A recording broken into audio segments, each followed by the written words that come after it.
listening to The Trade Gods.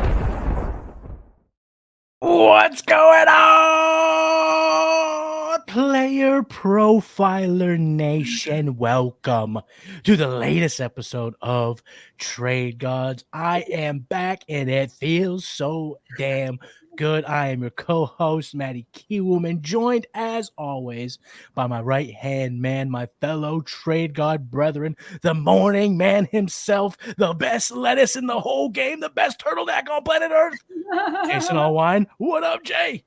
How's it going, man? Welcome back. Be back. Feels great to be back. It sounds great to be back. You're killing it today. Loving the energy. I mean, listen, I got to miss a week. I took the family out to the woods. We went camping, had a lot of fun, but it rejuvenated me a little bit, Jason. You know, sometimes you just go on vacay. You decompress a little bit. You kind of escape the world. You come back ready to rock. Yeah, I say, this is a big proponent of my personal life. There is nothing like the great outdoors, my friend. And so I'm glad you got to experience that with your family, get a nice little nature in you. A little bit. Special. It's special. And I'm revitalized. You know, we got 9 trades from the Discord that we're breaking down tonight. It's going to be a whole lot of fun. So, Jason, what do you say we just dive right on into this thing? Dude, let's do it. Let's do it. Let's do it.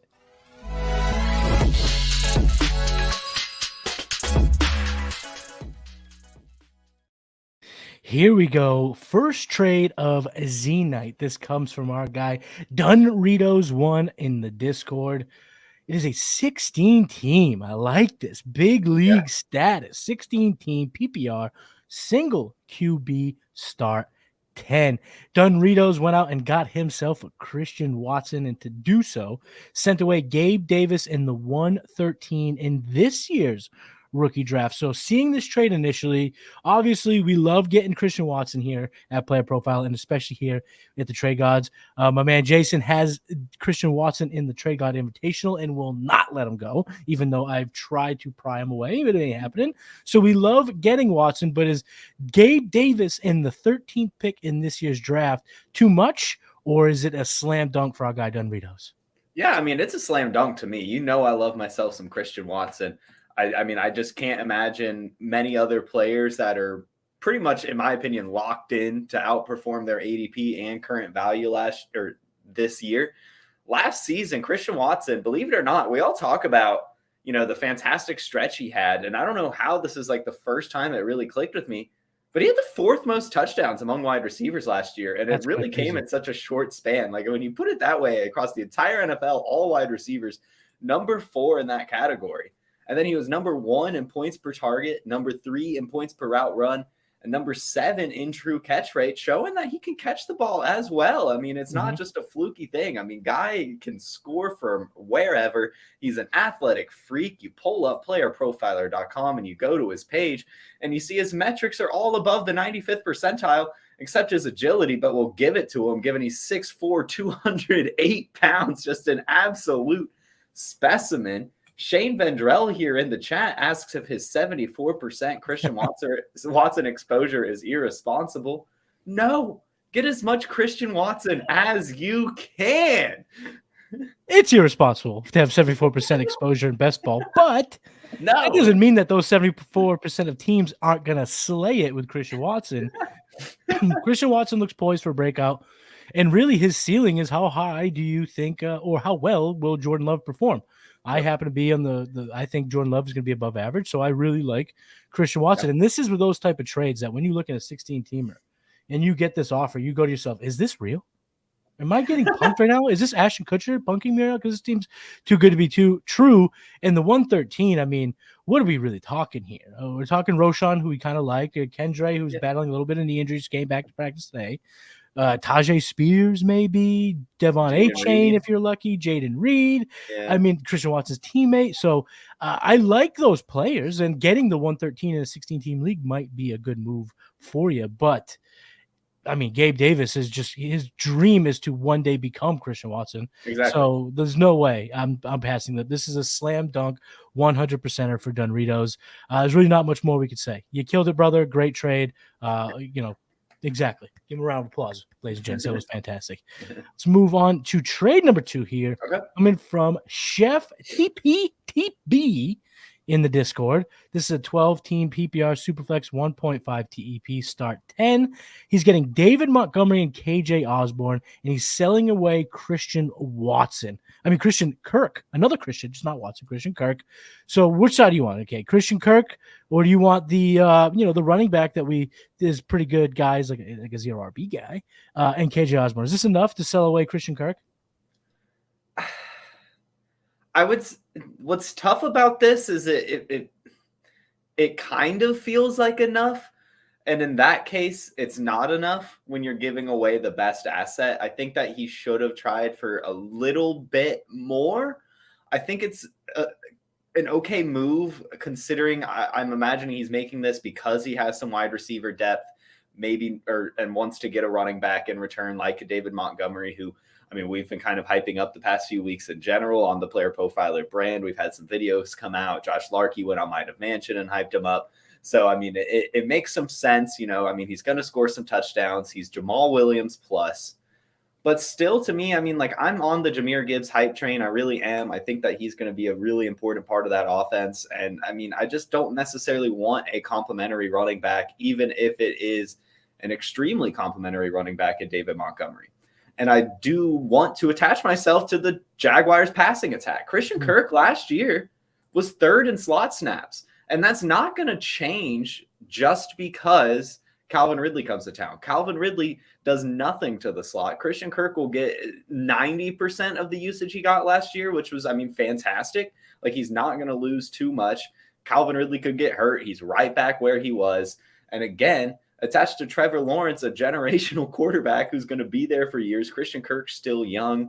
So I think I would have liked to have held on to him here. But, I mean, you're getting a decent return. I mean, you really are. KJ Osborne, I saw a report today from NFL beat writers on Twitter. KJ Osborne is looking like he's not letting Jordan Addison take that wide receiver 2 role. I mean, we will see how long he can do it, but reports are KJ Osborne is still doing really, really good at camp, still has the team behind him. And I mean, if he does end up in that wide receiver 2 role for Minnesota, even if it's only for half the season, I mean, then you've gotten yourself a really good piece. The problem is that's an if. And David Montgomery is an if, and a Christian Kirk is. So give me the Kirk side, but I think we're close here. I think we are close.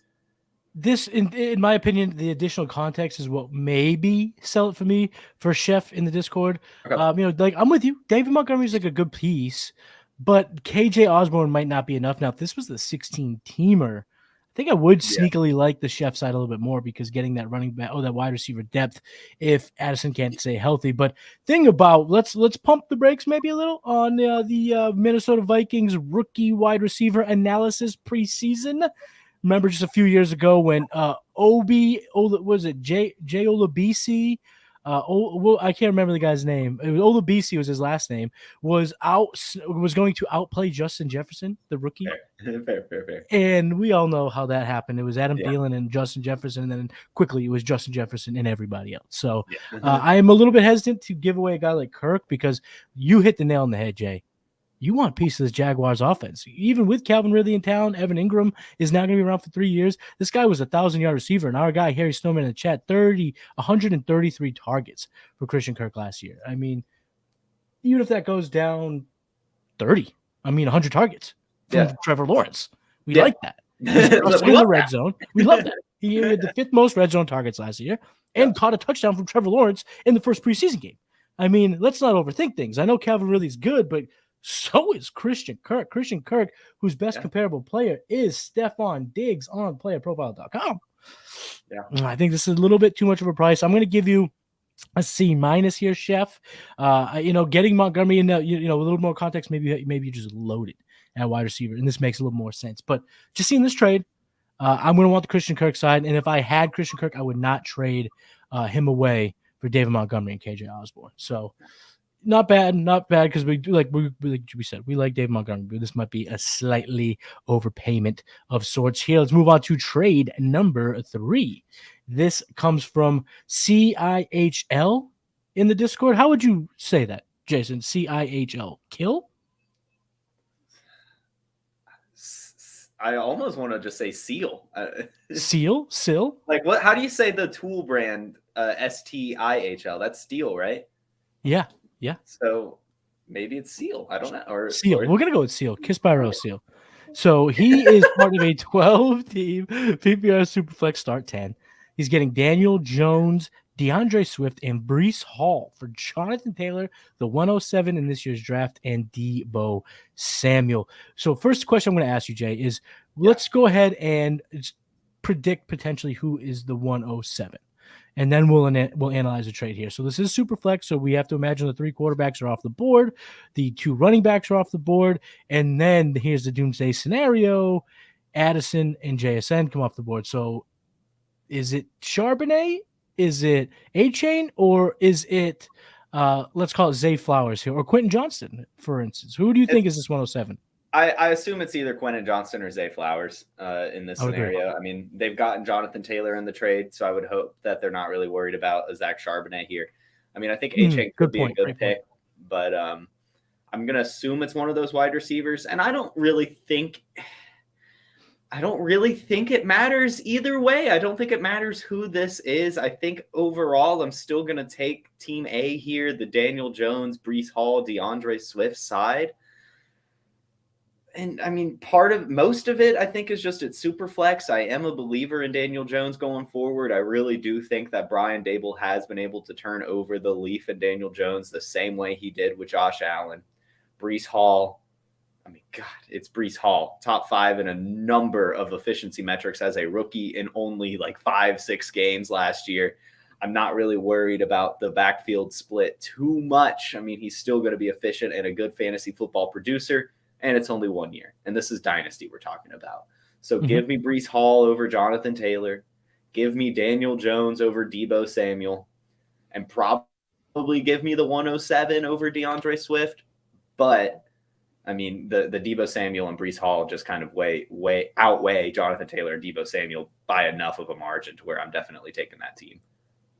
Absolute slam dunk, Seal. Killed it. Also, let us know in the Discord. Let us know in the comments as well. How do we pronounce this name? So next time you submit a trade, we get it right. But this is a home run. This is an A+ for me. And however you kind of want to cut it up, it's pretty close. I mean, I would say the most lopsided battle would be if you paired Jonathan Taylor to DeAndre Swift. And I don't know if it's lopsided, but I don't know if it's enough to really capsize the other parts of this trade. Daniel Jones, who's a top 10 quarterback in Superflex, that's fantastic. Love the rushing floor. You brought up all the Brian Daboll positivity that we have. Breece Hall, even in a split, I mean, what is he worse than Jonathan Taylor?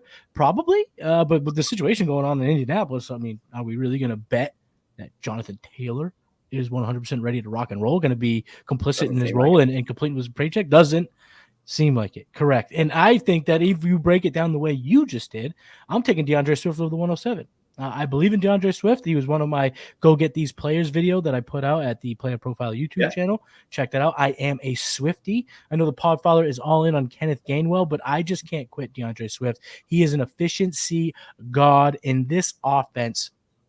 He could be absolutely dynamic. He doesn't need a boatload of touches to get crazy volume. He can split with Penny, Gainwell, and succeed. And now we're hearing reports out of their preseason camps that he's getting thrown the ball. And I know historically Jalen Hurts hasn't thrown the ball to his running backs, but he has never had a receiving running back of the caliber of DeAndre Swift, who was top 5 in a number of passing efficiency metrics at the running back position. So I think this is a slam dunk for Seal. Absolutely killed it. And again, getting the quarterback in Superflex, good on you. I mean, that's one of the hardest things to do, Jay.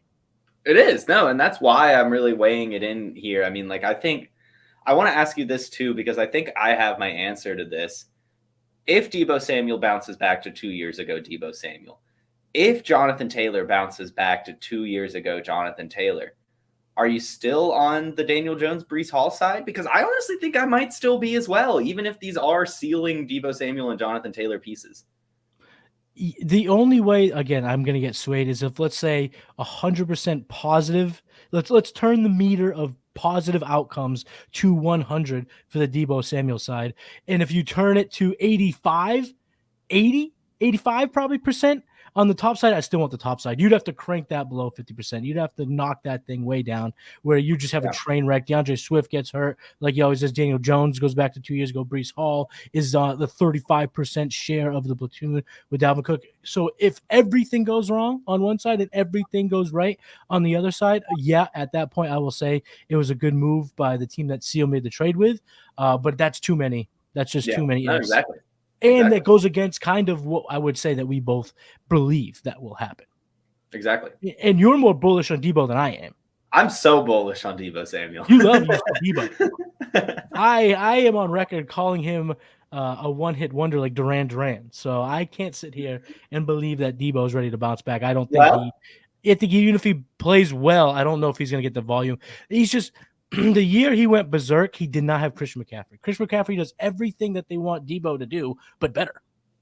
I don't know if he'll go back to that. Maybe. I mean, but hey, Duran had 2 hits.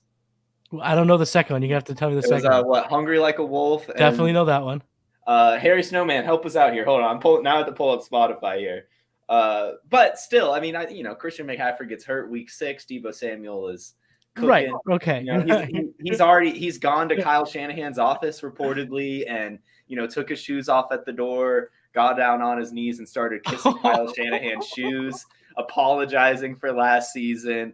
And this is true. This is per beat reporters. But wait, you weren't kidding? No, I'm kidding. Oh my God, you just tricked me. Everyone here watching live just saw Kiwoom get tricked out of his socks. Harry Snowman says Rio. I was thinking Ordinary World has a whopping 275 million Spotify plays.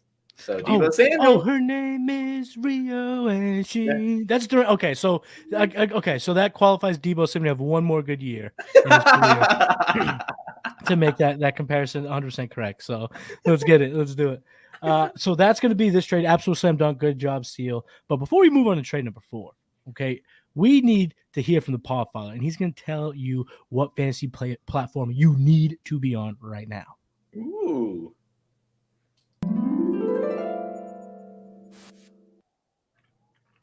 Hey, we're all starting new fantasy leagues all the time. And more often than not, where do we start our fantasy leagues at Player Profiler? On Sleeper. Because it's the best. You can imagine my excitement when I saw Sleeper rolled out. Sleeper picks, baby. Now, I love Kenny Pickett, right? Week 1, who does he face? San Francisco. That's a bummer. So I'm going to be going less than on Kenny Pickett's projected yardage and on whichever quarterback is starting for San Francisco in week 1. Probably not Trey Lance. But then, who do the Steelers face in week 2? The Browns, right? We think the Browns are going to crank things up. So there, you can say, hey, Kenny Pickett, more than his projected passing yards. And you keep on correlating. Elijah Moore, more than. George Pickens, more than. And if you pick up to 8, that's how you 100x your payout on Sleeper. It's called the Hail Mary. So if you use promo code Underworld, you get a $100 instant deposit match. Check out Sleeper's terms and conditions for details. These Sleeper picks are live in over 25 states. Yeah, buddy.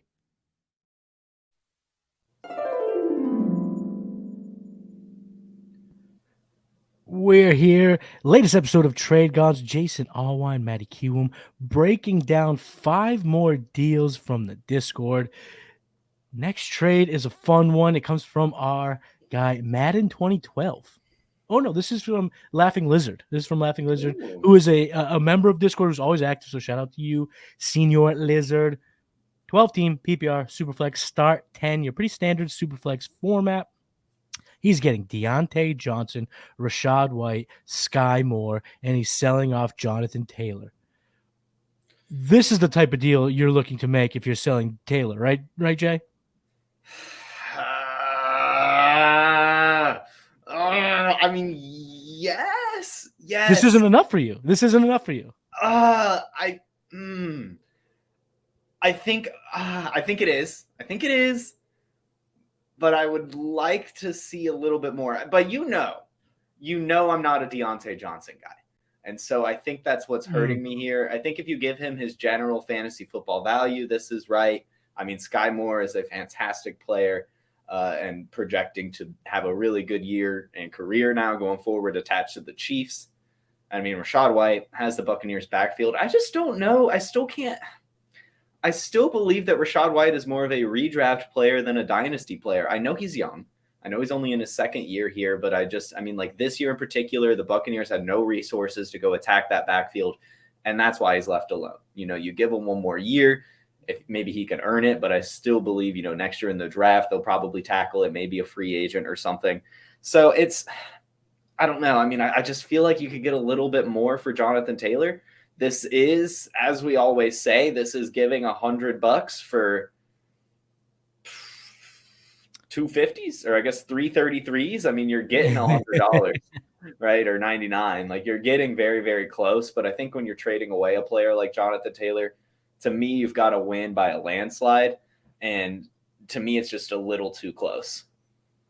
So the difference between the two of us is going to come down to Deontay Johnson, where I want Deontay Johnson all over the place. I think that we're going to see so much touchdown progression where he just gets back to where he was. He's seen such a large target share, even in his down year. Kenny Pickett might be proving me and a lot of people who kind of poo-pooed his skill set wrong. He's looking good so far in camp. First preseason game was pretty good in and of itself. Obviously, I want Taylor here. I think Taylor's the best player in this deal.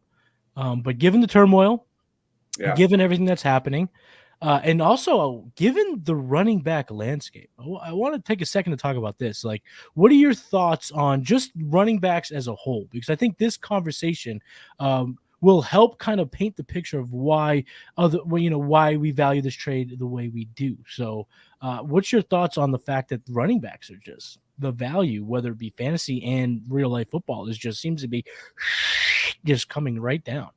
Well, and you know me, man, I'm a market man.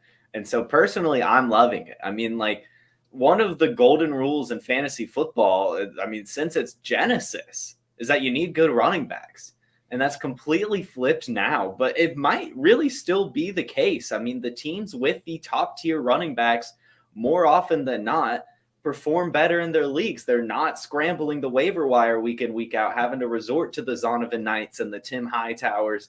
And how much further can I go back? The Ben Jarvis, Green Ellis's. Tim, oh, that's a good one. Yes. So I love getting those elite pieces. But, I do understand that the elite wide receivers, the Jamar Chases, the Justin Jeffersons, Amon-Ra St. Browns, I mean, those guys are the players you really want to own in Dynasty. But, I mean, when you have a player like Jonathan Taylor there, I just think you've got to win the trade by a lot. And, I mean, Rachaad White's 24 and a half. Jonathan Taylor isn't much older than him or is the same age, right? Yeah, they're right around the same 24 age. and a half. Rachaad White came out late. He was a late prospect when he came into the league for sure. Yeah. I guess where I'm getting nervous is that we may be seeing a shift in one of the most fundamental rules in fantasy that you just brought up, the fact that running backs are gold. But the thing is, the NFL is treating them like they're a dime a dozen.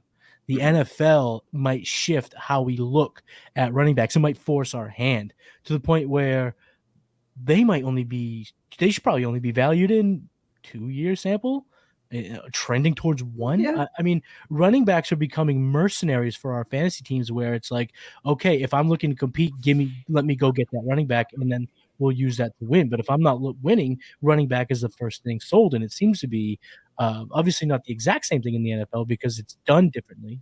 Fantasy and the NFL are totally different things, but their value is going down. They're not paying them. They don't care if they hold out. They'll just go get somebody in the draft. They'll bring in a veteran 2 weeks before the season started. It seems like there's a paradigm shift in the NFL, and I think that for me is why I'm also leaning towards our guy Laughing Lizard's side. Give me the 3 assets because you said that Rachaad White might be more of a redraft league, and I'm saying that might be the same thing. We might be talking in a year from now, and we're like, that's the same thing. When it comes to running backs, redraft value, dynasty value, it's all the same thing. It's all kitty. It's all in the same value bucket. And I love Deontay Johnson. Where this becomes a grand slam is Sky Moore does ascend into that Juju Smith-Schuster role that has been vacated for the Chiefs. If that happens, I think this is going to be a league-winning trade. This is going to be a season-defining trade. And being able to get out in front of it before the season, I think, could be tremendous. But having said that, I do agree with you. Jonathan Taylor is the best player in this deal. But I think this seems like enough.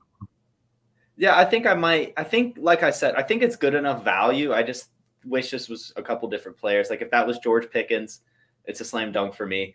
And then I would like with these assets that the Laughing Lizard got, that the man with the bearded dragon profile picture got. I would almost like to see them continue to downgrade from Rachaad White and Deontay Johnson. Maybe not too far, but like maybe if they could trade a Rachaad White for a Devon A-Chain and a wide receiver or something, like a high ceiling running back that's a little bit younger, just really, really lean into it. I think that could work out tremendously. But I mean, you've still got a good foundation with these three players as well. It just, to me, kind of sucks giving up the cornerstone in Jonathan Taylor, even with everything going on. It's just so funny that the Laughing Lizard, if they tune into the show, they must just side with a little bit more of my player takes than your player takes, because they're hitting the players that I just love in 2023: Rashad, Deontay, and Sky Moore. Those are the three guys that I'm very excited about. But I do understand what you're saying. He's here. He's in the chat. Oh, he's the best. He says he already has A-Chain. There he is. He's in the. There it is. There it is. Matthew. Oh, shout out Matthew Wiggins. Okay, there it is. M. Wiggins. Same name here. Matthew. Let's rock and roll. So I love this trade. Jason hates it. You love me. I don't hate it. I think it's a good trade. Matt. Wiggy. Listen up, Wiggy. Use the promo code Matty to get $10 off of the all-in package. Do not use the promo code Jason, because I love your trade. Jason hates it. So side with me. Go use that promo code Matty. Let's move on to the next trade. This comes from Madden 2012. Before we get into the trade, what's your favorite year of Madden? Good question. I always have like my favorite NCAA off the back of my head. Yeah. But Madden, I honestly had a massive fondness for, I guess it would be 21. Maybe 20, whatever. Like I played a lot of Madden during COVID lockdown. I'm talking a lot of Madden. So I have a fondness for that one. But I mean, I've been playing them since 2003 every single year. So my favorite is, and I'm older than you, and this is, I think, where we're going to show our ages here. You're talking about something in the 2020s as your favorite. My favorite is in 2003, the year with Vic on the cover. Good. That one's 2004, I should say, where Vic was on the cover. He was so much fun to play with. And this is in the heyday. This is 20 years ago, pretty much, on the verge to be 20 years ago, where I was 15, 14, 16, in that age. So I was in the golden video game era. So I love that. Plus, little funny thing about me, you may see it from time to time. I'll rock my lucky Joey Harrington jersey. My cousin loved Vic. I love Joey Harrington. We would do fantasy drafts. He would build his team around Vic. I would build my team around Joey Harrington. Or we would combine forces, and you could make Vic a receiver, and I would throw the ball with Joey Harrington to Mike Vic. We dominate all the made-up teams. They just, these digital players had just some tremendous heart, and they would win for us. So that was my favorite year of Madden. So apparently, Peyton Hillis on the cover, Madden 2012. This is his favorite. I'm just going to assume. And the trade that he's making comes in a 12-team PPR Superflex start 10. He's getting the man, the myth, the guy who's probably going to see 170 targets, Amon-Ra St. Brown, Alec Pierce in a 2024 second. And to get this 3 players, he had to trade away 4 assets: A.J. Brown, Jalen Hyatt, Kayshon Boutte in a 2024 third. If you're selling, I don't know. Let's just answer this question real quick, Jay. In your opinion, we are kind of we're putting our own spin on this, our own context to this trade. Do you think this was an attempt to buy AJ or buy Amon-Ra, or sell on AJ?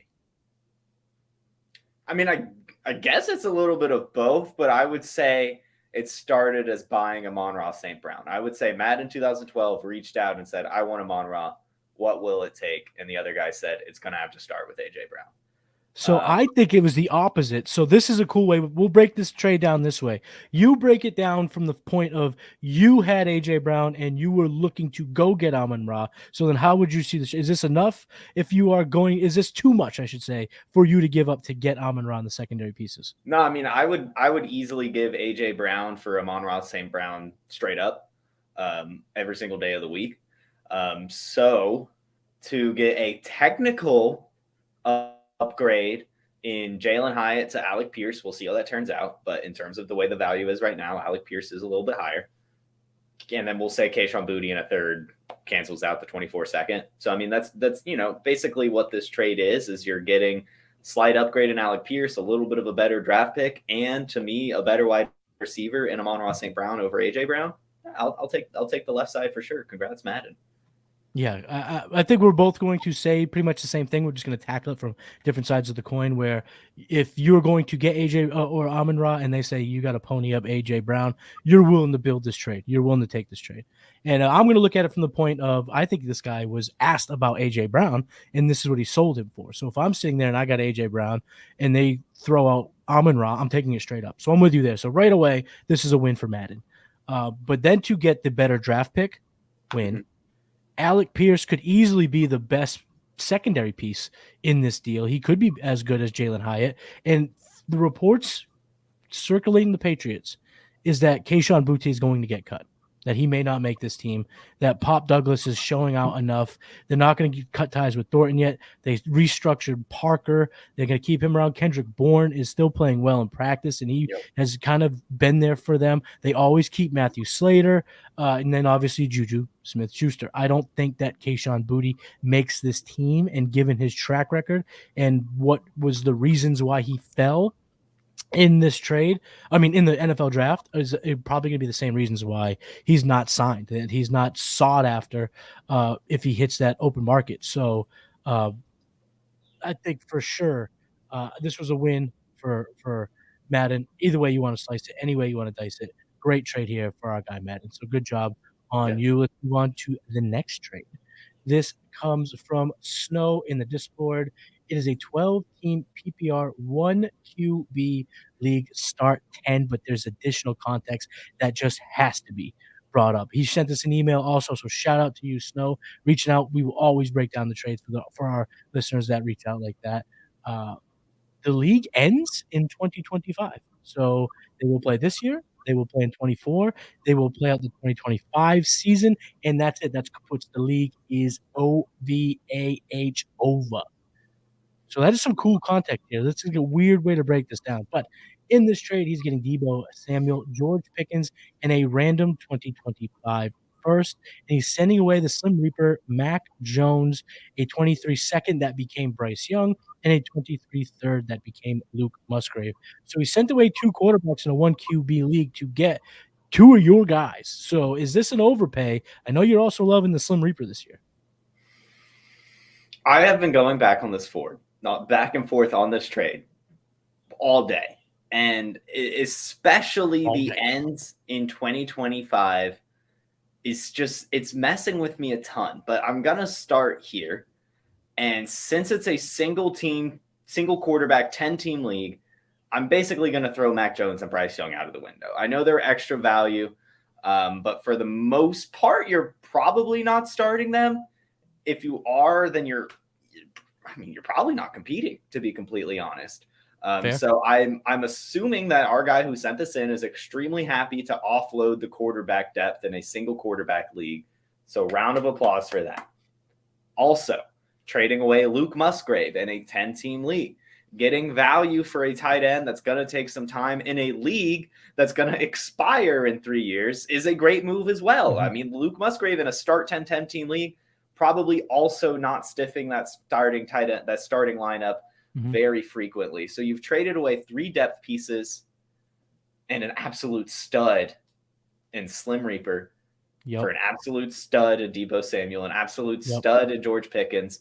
And if either of those don't work out, you've gotten yourself a chance to still compete in the final year of the league in 2025 with that extra first-round pick. I think it's enough, but I'm very, very hesitant because I do really want to lean towards keeping Devontae Smith since this league isn't going to be around much longer. Like, I would almost just want to keep the best asset. Mm-hmm. But if Deebo Samuel and George Pickens hit, which I think they will, and that's why I'm on that side, then, I mean, this is a smash. But again, those are ifs. And so it's very, very hard to really say for sure. This, to me, sometimes when Mr. Allwine comes out, this might be a Mr. Kiwoom. Why? I don't get this trade. I think this is so even of a trade. I don't think any team got any more wins projected for their total making this trade. and it's not because of the players involved. I think in different league formats, this trade could be seen totally different. I mean, if this is a 12-team superflex, the side getting Devontae and 2 quarterbacks, it becomes an insanely good idea. But because it's 10-team, 1 QB start 10, I'm with you. Bryce Young, Mac Jones mean almost nothing to me in this format, in this league. Luke Musgrave is probably going to be a roster clogger, someone that's probably should be cut. And by the time he might start cooking, this league might be over or in its last season. But on the other flip side, I mean, I would rather have the stud in Devontae Smith than Samuel and Pickens. And the 25 first is too far out to project, and it's a random one. We don't know if it's going to be the first pick, the 10th pick in that first round. We don't know what it's going to be. It's probably, let's call it what it is. It's probably going to be a trade piece for Snow to move something else to get another asset. And for that reason, I kind of like it. Like for me, I think if he were to come out, reach out and be like, hey, but I also took that 25 first Pickens and turned it into Amon-Ra, turned it into CD, turned it into Wall, someone that next tier above Smith. Okay, that's the type of double jump I'm looking to make. But in this trade, Mr. Kiwoom's out. Why? It just feels like why? It just feels like one of those deals where it's like, I want this guy. Well, I want these guys. Well, give me this. Well, give me that. Okay, let's walk away. And none of us seemingly get any better in our plan. And we'll see. Because at the end of the day, Devontae Smith is, like you said, an absolute stud. Could end up being the difference maker in this whole entire trade. So perfect C for me, perfect right down the middle trade. So Snow, go ahead, turn these assets into something else. Come back to us. We'll break that down on a future episode. Well, and good job clearing the roster clogging as well. I mean, that's really a good point too. Right. Sometimes it sucks to drop guys, especially in those leagues where, in every other league that you're in, you see that these guys are rostered. These guys are sought after. They're not their assets. And then you have a league where it's just like, they mean nothing and I don't want to drop them. So to be able to kind of mush it all together and turn crap into a diamond, potentially, that type of strategy gets a few more bonus points. So he gets a C+ in Snow side. That's on you. So use the promo code Jason Snow to get $10 off because he likes your trade and I didn't like it as much and he swayed me a little bit. 3 trades left. Let's get on into it. This comes from B Chill in the Discord. 10-team PPR 1 QB start 7 uber shallow league. Now, he may have more flexes. When he reached out in the Discord, he didn't mention that there were flexes, so I wasn't going to assume that there was 1, 2, or 3 flexes. I just went with what he sent, and it was 7 total starters. So we're going with it. We're breaking it down, and he received Cortland Sutton in the 301 in this year's rookie draft, and he's trading away Alexander Madison in a 310. Is there much really to break down in this trade? Not really. I mean, I'm just going to call it Cortland Sutton for Alexander Madison. I mean, obviously, you get the extra Cortland Sutton and a Chick-fil-A sandwich for Alexander Madison. We'll call it. I'm not an Alexander Madison guy, but I think I would almost just rather ride out Alexander Madison this season. I think I get the logic behind it, but I mean, like the rumors around Denver circulating that a wide receiver is going to be traded. I think if that is someone, it's going to be Sutton. Plus, I'm a firm believer in Jerry Jeudy breaking out. The wide receiver they brought in is looking good as well. Marvin Mims.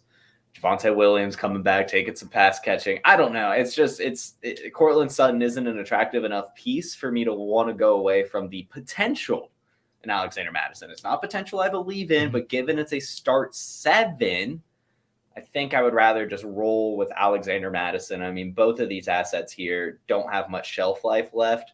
I'm going to shoot for the one with the higher upside here. So shout out to our guy, Cody Carpentier. He was at Vikings camp yesterday, and he put out a report that said that the way that they played the running back position with the ones was 90-10, where Madison got 90, and the 10 was CJ Ham. So I'm going to take the Madison side slightly here. I think in this type of format, running backs will be a little bit more valuable than potential second or third receiver in your team. So give me Madison here for me. So I like the Madison side. Sorry, be chill. We like the Madison side, but you probably have other players that can fill in. Move on to this trade here. This comes from Lincoln in the Discord. He is getting Terry McLaurin. He's trading away Trey Lance and Jerome Ford in a 12-team PPR Superflex start 10. Well, man, have the mighty have fallen when it comes to Trey Lance. Would you trade away Lance and Ford for McLaurin? Did the guy in the Discord log into his league mate's sleeper and send himself this trade? Like, how did this get accomplished? You've gotten a top 24 wide receiver, top 36 at worst, for nothing. Yep. For absolutely nothing. Yep. So, yeah, I mean, I don't care about the age of Terry McLaurin, the shelf life. I mean, I know Jerome Ford is a premier handcuff. Trey Lance is a premier handcuff as a quarterback. It's just like... That's true and sad. So, I don't know what happened here. I mean, the only reason this trade becomes fair, right? The only reason. And who knows, maybe I'm wish casting like we did with Brock Purdy last trade god season. The only reason this works out is if Desmond Ridder and Taylor Heineke both break their legs and Trey Lance gets sent to Atlanta for a 4th round pick. That's the only way this trade is fair. But like I don't know how this trade happened. Congratulations on getting Terry McLaurin, man. Congratulations. So our guy Lincoln is in the chat. He said that the trade happened before the preseason bombing by Lance. And Lincoln, buddy, I don't know if you've seen the movie The Matrix, but if you haven't, there's this scene where the main character is getting shot at, and he learns this ability where he can dodge bullets, and he goes so fast. Lincoln, my man, you dodged a bullet here. I mean, being able to get out from underneath Trey Lance for a usable piece in this format like Terry McLaurin, it's a great move. This is having the cojones to pull the trigger a little bit early on a trade that just worked out in your favor with flying colors. So Lincoln, shout out to you. This was an absolute smash of a trade. Getting Terry McLaurin. And hey, if Sam Howell, if he can get up here, if he can ascend a little bit, Terry McLaurin could have his best year yet. We're going on to the final trade of tonight's episode.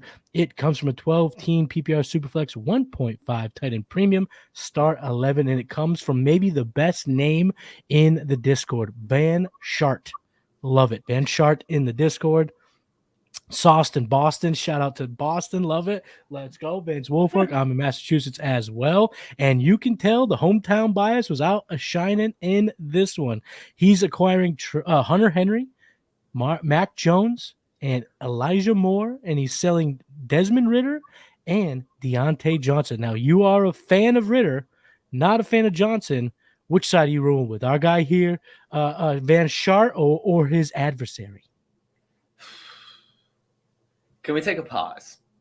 We can take a pause for the because I've been wanting to talk about this, and I don't know how I think about it. The way I've broken this down, and I know it's not right, but the last time Bill O'Brien was the Patriots offensive coordinator was in 2011. Rob Gronkowski had 1,300 yards and 17 touchdowns. Aaron Hernandez had like 900 yards and 7 touchdowns. Are you hearing anything? Do you expect a 2 tight end situation with Hunter Henry and Mike Gesicki? I know Hunter Henry and Mac Jones have their connection. I mean, that they're buddies. But is Mike Gesicki doing anything? Mike Gesicki left apparently with a mild shoulder separation. Yeah. So he's going to be hurt. But he was making some athletic catches. But Hunter Henry was Mac Jones' guy. Yeah. Mac Jones' main red zone target. Yeah. And could be a sneaky top 12 type of tight end this year in fantasy. So I like this for Sauce in Boston. And I'm a big Deontay Johnson guy. I said that earlier in the show. I think the standard deviation between Jones and Ridder is pretty close. I don't really think you can give one, even if Jones plays really well and Ridder plays really well. I think it's close. If you kind of swap it, it's still kind of close. I think they're the same caliber. And then Elijah Moore, to get Elijah Moore in fantasy, in Dynasty, I should say. Great call. So I really like this side for Sauce Boston. I got to give him a shout out. And Van Shart, absolutely dynamite name. Yeah, no, I think I'd rather have Mac Jones over Desmond Ridder. It hurts saying that, but it's close. I think that's where the market is, and I do expect the Patriots passing offense to take a step forward. And I love the stacking. I would almost, instead of Elijah Moore, rather see. I'm not even going to say I would rather see a different name. I would like to see him take Elijah Moore and really lean into this Patriots build. If he could go get Juju Smith-Schuster and Tyquan Thornton for Elijah Moore. I think that we could really be cooking with something here, and Sutton Boston could be getting saucy with Boston. Saucy with Boston. So I think that could be cool, but I don't know. I mean, I think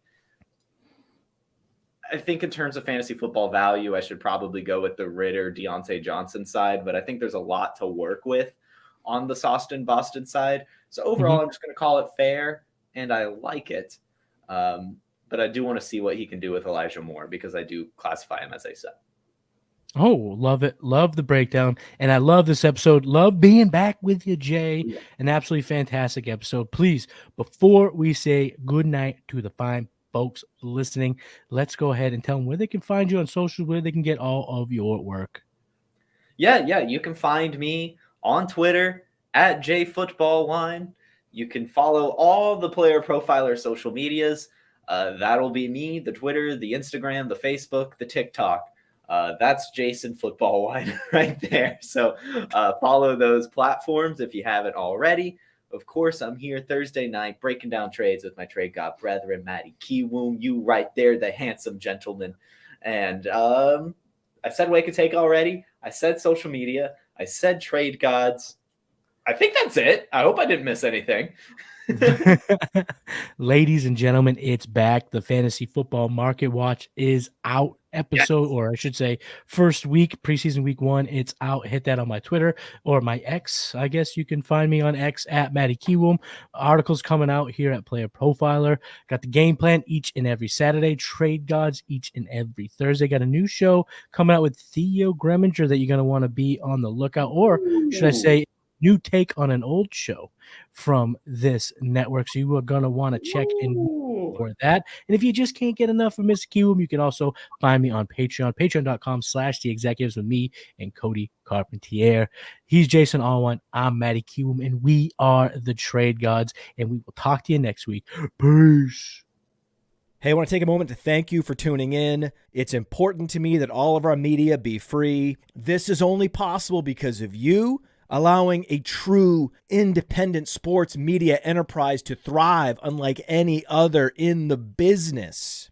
So please subscribe to the All-In package to continue to make all of this possible, to ensure that all of our stats, information, data, content is available to you, especially you, the people that get the site and get the show.